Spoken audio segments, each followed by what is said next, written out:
तो पिछले कुछ वीडियोस से मैंने आपको ये लास वेगास के स्फीयर के बारे में बताया है, जिसकी आकृति कुछ ऐसी है कि यहाँ पे जब भी कोई भी इवेंट या शो होता है तो उसकी बिल्कुल वाइब अलग होती है। और जैसे मैं आपको बोल रहा था, इस जगह पर अपना शो करवाने के पैसे बहुत लगते हैं। अगर डब्ल्यूडब्ल्यू या फिर एडब्ल्यू कोई भी यहाँ पे कंसिडर कर रहा है तो भाई देखो, मैं आपको कंपेरिजन के लिए बताता हूँ कि जो वेम्बली स्टेडियम है, जिसको यूके में आपको पता है लंदन में बहुत बड़ा माना जाता है कि भाई वहाँ पे भी डब्ल्यूडब्ल्यू देख रही है कि वो रेसलमेनिया करवाएंगे, उसका जो रेंट है वो $500,000 के आसपास होता है, मतलब 4-5 करोड़ के आसपास आप कह सकते हो। लेकिन जब इस लास वेगास के स्फीयर की बात होती है भाई, तो ऐसा पता चला है, जो कि एडब्ल्यू के जो बिजनेस डेवलपमेंट के पीछे हैं जेफ जैरेट, वो ये कहते हैं कि $20 मिलियन के आसपास पैसा लगेगा अगर इसमें कोई बंदा अपना इवेंट करवाना चाहता है। तो ये देख लो, ये कितना 40 टाइम्स ज्यादा है एक उस बहुत बड़े स्टेडियम से जिसकी बात, ये अरीनास की बात नहीं हो रही, कंपैरिजन भी वेम्बली से हो रहा है। तो इसका मतलब कि जब यहाँ पे कोई भी इवेंट हो रहा है तो उसके पीछे और भी बहुत सारी ताकतें लगेंगी, तब जाके कोई प्रोफेशनल रेसलिंग की कंपनी ऐसा कर सकती है। और जब इतना बड़ा नंबर है तो फिर ऑब्वियसली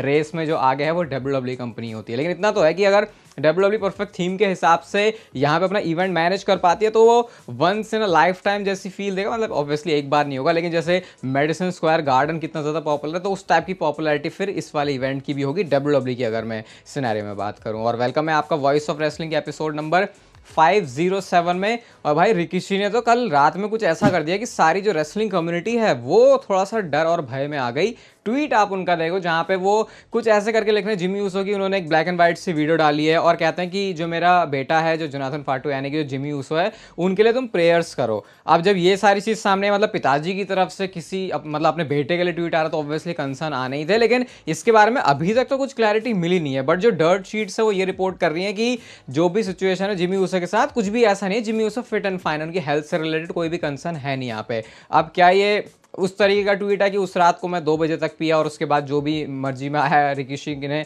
उन्होंने वो ट्वीट कर दिया? क्योंकि लास्ट टाइम तो अभी रिकीशी खुद ही बोल रहे थे कि मेरा बेटा बिल्कुल फिट एंड फाइन है, बस वो अब वेट ही कर रहा है, जैसी स्टोरी लाइन की बारी आएगी तो जिमी ऊसो आ जाएगा। तो फिलहाल तो ऐसा सच कुछ मुझे यहाँ पे लगा नहीं। और वैसे भी रिकीशी काफी सारी बातें बोलते भी रहता है, होपफुली सब कुछ फाइन ही है जिमी ऊसो के साथ, क्योंकि अचानक से तो ऐसे मतलब कुछ तो ऐसा हमने सुना नहीं ना इससे पहले, तो थोड़ा कंसर्निंग था। बट अभी देख के मामला लग रहा है कि कुछ है नहीं ऐसा। Roman Reigns versus Cody Rhodes WrestleMania 41 का दोबारा से नहीं, तीसरी बार क्या मैच हो सकता है, क्योंकि पहले 39 में हुआ, 40 में हुआ, 41 में हुआ। अब देखो, इतनी तो ये बात हमको पता है कि क्योंकि ये मैच ऑलरेडी 2 बार हो चुका है रेसलमेनिया में, इसके पीछे अब ये कितनी स्टोरी डाल देंगे तब भी रेसलमेनिया में इस मैच के होने के चांस तो है नहीं। लेकिन मेल्जर ये कहते हैं कि डब्ल्यूडब्ल्यू की नजर में मैच तो बड़ा है, तो फिर आप एक्सपेक्ट कर सकते हो कि किसी और बड़े शो के लिए रेसलमेनिया को हटा के डब्ल्यूडब्ल्यू किसी स्टेज पर ये मैच करे। लेकिन सिर्फ एक ही वो कंडीशन है, जब रेसलमेनिया 41 में रोमन रेंस और कोडी रोड्स का मैच हो सकता है, और वो है अगर रॉक का जो शेड्यूल है वो उनको अलाउ नहीं करता डब्ल्यूडब्ल्यू के सिनेरियो में वापस आने के लिए, जो कि इस पॉइंट में मुझे लगता नहीं कहीं से भी कुछ पॉसिबिलिटी है, क्योंकि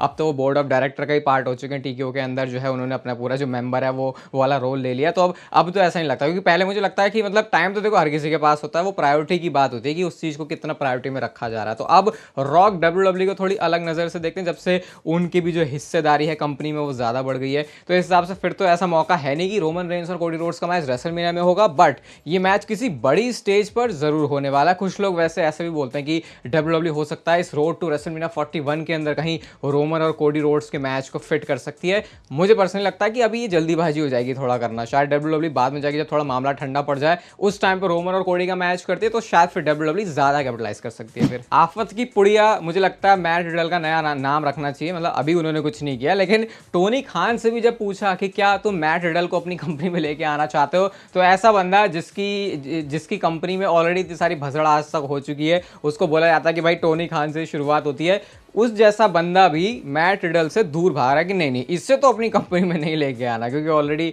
एडब्ल्यू के अंदर बहुत सारे लोचे चलते ही रहते हैं। तो फिलहाल ऐसा क्लियर हो चुका है कि Matt Riddle at least all elite wrestling company में तो आने रहे, क्योंकि यूजुअली ऐसा होता है कि कोई बड़ा स्टार डब्ल्यूडब्ल्यू से गया तो फिर वो एडब्ल्यू में लैंड करता है, बट मैट रिडल के केस में ऐसा कुछ भी नहीं है। शायद टोनी खान इस बात को पहले से भांप चुके हैं कि अगर ये बंदा आ गया तो ऑलरेडी जो हमारे इतने पंगे चलते हैं उसमें और ज़्यादा जो एडिशन है वो मैट रिडल कर देंगे और फिर बात और खराब हो जाएगी। देखो, ये चीज़ तो यहाँ से क्लियर हो गई है कि ऑल एलीट रेसलिंग का कुछ ना कुछ थोड़ा बहुत प्रेशर तो डब्ल्यूडब्ल्यू कंपनी के ऊपर है, क्योंकि फाइटफुल ने लेटेस्ट जो बात रिपोर्ट करी है वो ये कहते हैं कि अब जो WWE कंपनी है वो जब सुपरस्टार्स के कॉन्ट्रैक्ट खत्म हो रहे हैं तो उनको जैसे पहले अप्रोच करती थी उससे पहले अप्रोच करना उन्होंने शुरू कर दिया है उनके कॉन्ट्रैक्ट को रिन्यू करने के लिए। जैसे अभी कुछ नाम आ रहे हैं, लिव मॉर्गन का, रिया रिप्ली का, ये सारे ऐसे नाम हैं जो कि अब इनका कॉन्ट्रैक्ट खत्म होने की डेट थोड़ी बाद में जाएगा, लेकिन WWE अभी से इनको अप्रोच करना शुरू कर चुकी है, क्योंकि एंड मौके पे फिर जाके कई बार WWE के साथ ऐसा हो रहा है कि उनको जो सुपरस्टार चाहिए अपनी कंपनी में भी वो भी दूसरी जगह चले जा रहा है। क्योंकि भले आप WWE और AEW कंपनी को ऐसे ना रखो कि वो लेवल पे हैं, लेकिन जो पे कर रहा है ऑल एलीट रेसलिंग वो WWE के आसपास ही है। तो फिर ऐसे में जब पैसों की बात आती है तो सुपरस्टार्स को लगता है भाई वहां तो पैसे भी मिल जाएंगे, वहां पे हमको अपनी ज्यादा क्रिएटिव फ्रीडम भी मिलेगी, तो फिर उस कंपनी में चले जाते हैं। तो इस वजह से WWE सेफ खेलने के लिए पहले ही पहुंच जा रही है कि अपना बंदा दूसरी कंपनी में ना चला जाए। भाई दिमाग ही खराब हो जा रहा है मेरा सोच सोच के। एजे स्टाइल्स के साथ क्या कर रहे हो? एजे स्टाइल्स पता लाइव इवेंट के मैचेस में लगातार ही कंपीट कर रहे हैं, लेकिन जब मेन रोस्टर की स्टोरी लाइन की बात आ रही है तो WWE के पास उनके लिए कोई क्रिएटिव प्लान से नहीं है। अभी एक स्टैट भी आया है कि लाइव इवेंट में अपना 900वां मैच उन्होंने WWE के लिए कंपीट किया, और ये TNA के मैचेस से भी ज्यादा है काफी, 93 मैचेस ज्यादा उन्होंने WWE कंपनी के अंदर हासिल किए हैं। तो जो दिमाग में मेमोरी से बनती है कि भाई एजे स्टाइल्स तो TNA वाला बंदा है, अब उसको WWE वाला बंदा ज्यादा कंसिडर करना चाहिए, क्योंकि WWE के लिए वो ज्यादा मैचेस कर चुके हैं। मुझे नहीं पता भाई ट्रिपल एच क्या सोच रहे हैं एजे, मतलब मैं तो सोच रहा था कि ऑस्टिन थ्योरी के लिए मुझे सबसे ज्यादा बुरा लगता है, बट नहीं, मुझे एजे स्टाइल्स के लिए सबसे ज्यादा बुरा लगता है कि उस बंदे को तुम लाइव इवेंट में तो नचा रहे हो खूब, लेकिन मेन रोस्टर में कोई स्टोरी ही नहीं है। जब सोचा था हील टर्न करके वापस आए, उन्होंने खुद बोला था कि उनको ऐसा हील बनना है कि डोमिनिक से ज्यादा उनको हीट मिले। तो सोचो बंदे के अंदर मोटिवेशन और जो भी है सब दिमाग में वो तो चल रहा है, लेकिन स्टोरी लाइन में यूज नहीं हो रहा। पता नहीं भाई क्या चल रहा है, क्यों चल रहा है, कैसे चल रहा है। यूजुअली ट्रिपल एच को ज्यादा अप्रिशिएट ही करता है, लेकिन यहाँ तो भाई कुछ है नहीं, मतलब क्या इसको बोलें क्या। रिकिशी का भाई मैं देख रहा हूँ इंटरनेट पे, ट्विटर पे स्पेशली थोड़ा लोग जो है उनके मजे और ट्रोल वगैरह कर रहे हैं अभी अपनी बेटी के बारे में। देख लेना भाई आप इसे कैसे पढ़ने वाले हो, NOI तो उसका वैसे प्रोनाउंसिएशन काफी मुश्किल सा होता है। उन्होंने बोला कि उनका कोई इंटरेस्ट नहीं है प्रोफेशनल रेसलिंग में आने के लिए। अब लोग यहाँ पे इस कॉमेंट को नहीं उठा रहे कि उनकी बेटी के बारे में रिकिशी का क्या कहना है। लोग कह रहे हैं हर हफ्ते में सुबह उठता हूँ, मतलब सुबह मंडे को, तो पता लगता है कि रिकिशी का अच्छा एक और बेटा है, एक और बेटी है, मतलब हैं कितने बच्चे रिकिशी के। लोगों का अब ये सवाल है। जो हम बात करते हैं कि ब्लड लाइन में हर किसी को रोजगार मिलेगा, सबसे ज्यादा फायदा तो रिकिशी की फैमिली का हो रहा है। इस हिसाब से ये बड़ा मजा आएगा आपको सुनने में। रिकिशी ने अपने बेटे जे उसो वर्सेस ब्रॉन ब्रेकर के इंटरकॉन्टिनेंटल चैंपियनशिप मैच की बात करी है, और आज रिकिशी ने इस बात को एडमिट भी कर लिया कि कैसे मेरे बारे में लोग जो है सोशल मीडिया पे मैं कुछ भी बात करता हूं तो उसके बारे में बहुत ज्यादा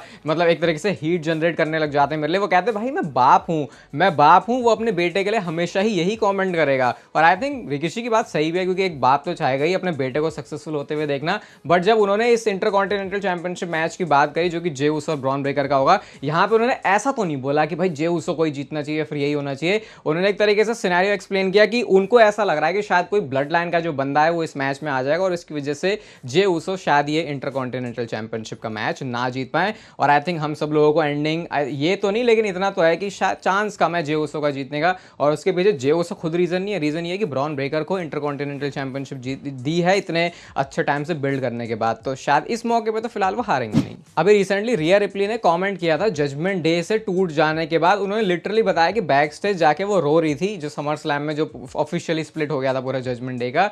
तो उसी चीज को मजाक बनाते हुए भाई देखो फिन बैलर ने क्या किया, ये मीम आपको पता है बहुत ज्यादा चल रहा है। उसमें रिया रिप्ली की रोने वाली फोटो के साथ साथ, मतलब रोने वाली शक्ल के साथ साथ उन्होंने जजमेंट डे की पूरी फोटो लगा दी, जो नई वाली जजमेंट डे की। कैसे अच्छा ये हुआ होगा रिया रिप्ली के साथ बैक स्टेज, कुछ ऐसे रो रही होगी वो। फिन बैलर ने आजकल काफी बढ़िया तरीके से जो इंटरनेट के ट्रॉल्स हैं उनको लपेटे में लिया हुआ है। जैसे मैंने आपको कल वाली वीडियो में बताया था, उन्होंने बोला था कि एक दिन हो चुका है जब से मैंने और जेडी मैकडोना ने टैग टीम चैंपियनशिप को डिफेंड किया, क्योंकि लोग बोल रहे थे कि 70 दिन हो गए, तो फिन बैलर बता रहे हैं भाई देखो मेरा एक दिन है। अब कल परसों वाली वीडियो में मैंने आपको बताया था कि सीएम पंक बात कर रहे थे एयरपोर्ट में कैसे लोग आ जाते हैं, उनकी जो प्रिवेसी है उसको वो इन्वेड कर रहे हैं ऐसे वैसे। तो अब ईथन पेज ने क्या काम किया, वो भी मतलब आजकल तो चल ही ऐसा रहा भाई, कोई किसी को ट्रोल कर रहा है, कोई किसी को ट्रोल कर रहा है। थोड़ा आपको मजा चाहिए तो आप आ सकते हो मेरे ट्विटर अकाउंट पे wrestle_chatter पे। तो यहाँ पे ईथन पेज ने देखो जो NXT से कॉन्ट्रैक्ट साइनिंग हुई थी, जो मैंने आपको कल वाली वीडियो में बताया था, उसको फोटोशॉप करके बैकग्राउंड में जो है एयरपोर्ट लगा दिया। और यहाँ पे जो कैप्शन है वो सीधा सीधा बता रहा है कि उन्होंने जो है ये शॉट लिया हुआ है सीएम पंक के ऊपर। मतलब WWE की कॉन्ट्रैक्ट साइनिंग को फोटोशॉप करके वो कुछ ऐसा दिखा रहे हैं कि उन्होंने एयरपोर्ट पर एक फैन को ऑटोग्राफ दिया है। अभी रिसेंटली आपको पता है TNA और WWE का जो कोलैब है वो और ज्यादा बढ़ता हुआ जा रहा है। हैमर स्टोन को भी हमने देखा वो NXT पर, अब तो लगातार 2 शो पर ही वो अपीयर हो गए। जॉर्डन ग्रेस के बारे में सब कुछ कुछ आपको पता है, जो अब ये NXT के साथ स्पेशली काफ़ी मिलके काम चला रहे हैं। तो डेव मेल्जर ने इसके बारे में ये बोला कि TNA को इससे बहुत ज़्यादा फायदा हुआ है, क्योंकि जो पहले 500 से 800 लोग आ रहे थे TNA का शो देखने, अब वो नंबर्स जो है 2000 से ज़्यादा हो चुके हैं, और जो PPV बायस भी हैं TNA के, वो पहले से भी काफ़ी ज़्यादा हो चुके हैं। अगर आप वैसे देखोगे अभी TNA के शोज़ को इस समय, तो वो पूरे खचाखच भरे हुए दिख रहे हैं। कई मौक़ों पे क्या कोलिजन से तो ज़्यादा ही अटेंडेंस वो लेके आ रहे हैं। तो वो बात कर रहे थे कि TNA रिवाइव हो सकता है, अभी तो बहुत बढ़िया उनकी प्रोग्रेस चल रही है। मैं सोच रहा हूँ कहीं ना कहीं कि WWE को वैसे सही में इससे प्रॉब्लम नहीं हो रही होगी कि यार मतलब दूसरी कंपनी को वो इतना फ़ायदा क्यों पहुँचा है। विंस मैकमैन की तो टिपिकल थिंकिंग यही थी, बट शायद उनके जाने की वजह से अब कुछ तो माइंडसेट में चेंज है WWE के। भाई ये तो कुछ बम फटने वाली स्टोरी लाइन ही हो जाएगी अगर WWE कुछ ऐसा करने वाली है इस ब्लड लाइन सिनेमा के अंदर। अभी आपको पता है रोमन रेंज वापस आ चुके हैं, वो है एक बेबी फेस। वेट अब देखो इसी चीज का हो रहा है कि पॉल हेमन वापस कब आएंगे और वो रोमन रेंज को ज्वाइन कब करेंगे। लेकिन अगर सीन कुछ ऐसा होने ही नहीं वाला